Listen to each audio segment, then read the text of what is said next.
the footage in the archive was uh, very significant for this documentary, because it was about 5 different countries and 5 different writers and books, and I wanted to have the context in which these books and writers were working. So the only way to show it was using an archive. So for the first moment we began to produce this documentary, step by step, with the interviews and the shooting, started the research about the archives. So it was for the first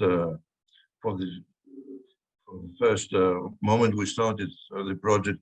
The archive was one of the main duties we have to.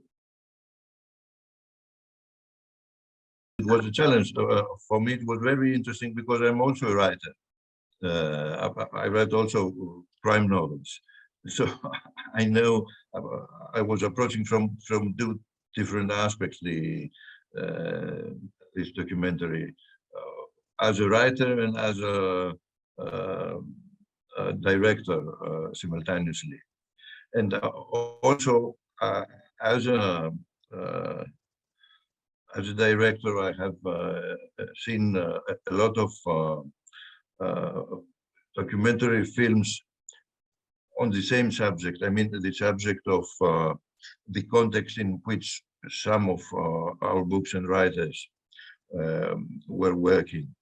In 1972, I have seen a documentary, La Hora de los Hornos, in London, 1972. In Greece, it was forbidden. It was a dictatorship at that period. And I was very interested in the way this documentary was filmed with the camera on hand. And after 50 years, the 4 first shots of my documentary are from this film of 1972. So after 50 years, I've managed to do something similar. Look, at the beginning, I was the main researcher.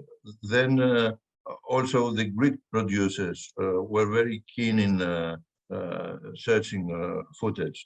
And then after the co-production with Arte, there was also a French colleague involved. So we are 3 or 4 people working on archives for 4 or 5 years. And also on the same subject, I was looking all around the world about similar archives for 20 or 30 years. So it goes quite a long way back, all this research. And it was in different countries also, and in different archives.